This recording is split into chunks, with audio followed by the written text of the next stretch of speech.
Hello everyone, my name is Stephanie Duran, and I would like to welcome you to my final project presentation from Info 244, Online Searching course.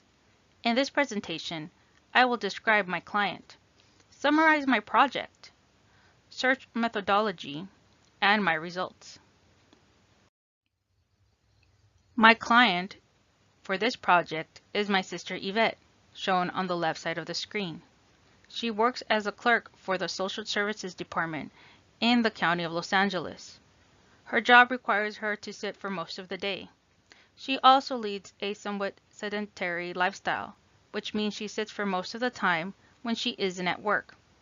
For the last 2 years, she has dealt with sciatic pain, which seems to come and go as it pleases, but unfortunately for her, it sometimes worsens when she sits. This is where I come in, located on the right side of the screen, to help her find alternate treatments for sciatic pain relief. The search process. It all started with my first interview, in which I gathered as much information on the topic that my client requested and felt confident enough to begin my research. I was lucky to have conducted this reference interview in person, since it allowed me to observe both body language and verbal cues from my client. It also allowed me to listen to her attentively in order to make her feel comfortable when speaking to me. For search phase 1, as I began my initial search, I first started to plan out my research, trying to figure out what key terms would best yield the best results. Unfortunately for me, the combination of keywords that I used retrieved far too many irrelevant results.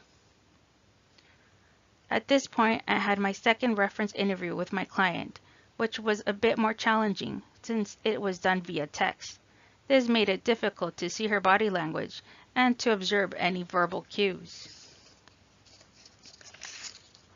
In search phase 2, I decided to take a different approach and began the process of successive fractioning to further narrow down my results, in which I read many of the articles found in search phase 1 in order to narrow down my results even further.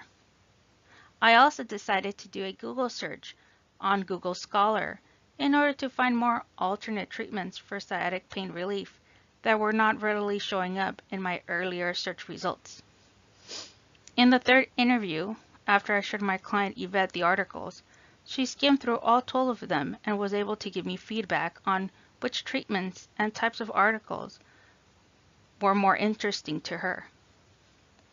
In my last search phase 3, I changed the date range to the last 5 years, and at times used parentheses instead of quotation marks to broaden my search a bit. I did this just in case that more relevant articles would pop up that were inadvertently eliminated in my previous searches. In the final reference interview with my client Yvette, I was able to present her with more articles on the treatments to alleviate sciatic pain, such as chiropractic manipulation, massage, exercise, and yoga that she requested in search phase 2. She then gave me her final feedback on the articles themselves and on the overall experience of the reference interview process. Search phase 1 was more of an experimental phase where I tried out different keywords, shifted them around, and connected them with various Boolean operators such as and not, as well as the proximity operator near, in order to see the different type of results that popped up.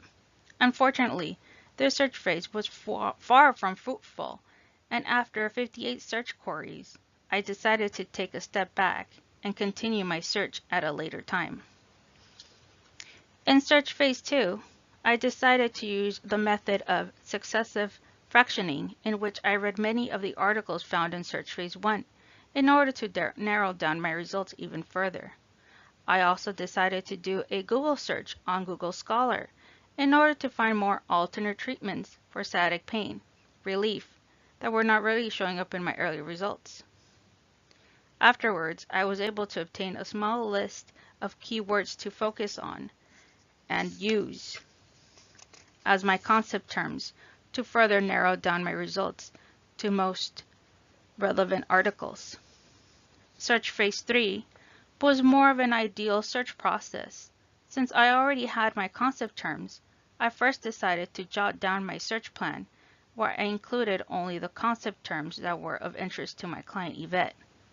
But since I did use the same search queries, it yielded the same results with the same articles that did not fit what my client was looking for. This is when I decided to broaden my search just a bit by eliminating the quotation marks on certain keywords, such as quotation marks exercise and quotation mark sciatic pain, treat, and instead of putting parentheses around the terms exercise and sciatic pain treat, but left the truncation on the word treat. Strangely enough, this worked and I was able to retrieve different articles that was relevant to what my client was looking for. At the end, my client Yvette was content with the information that I retrieved for her. She enjoyed the overall reference experience and gave me feedback on the last 8 articles that I presented to her. For example, she stated that she was considering going to a chiropractor after reading some of the articles that I had found on chiropractic manipulation. In addition, she also said that she wanted to learn more about the benefits of massage to relieve sciatic pain, and loved how some of the articles explained some of the exercises to do for sciatic pain. Last, she expressed how she has never tried yoga, but believes that this is worth investing time to try it out. I too expressed how happy I was to have been given the opportunity to help her find the information that she was seeking. Well, this concludes my presentation on alleviating sciatic pain relief client project. Thank you everybody for listening.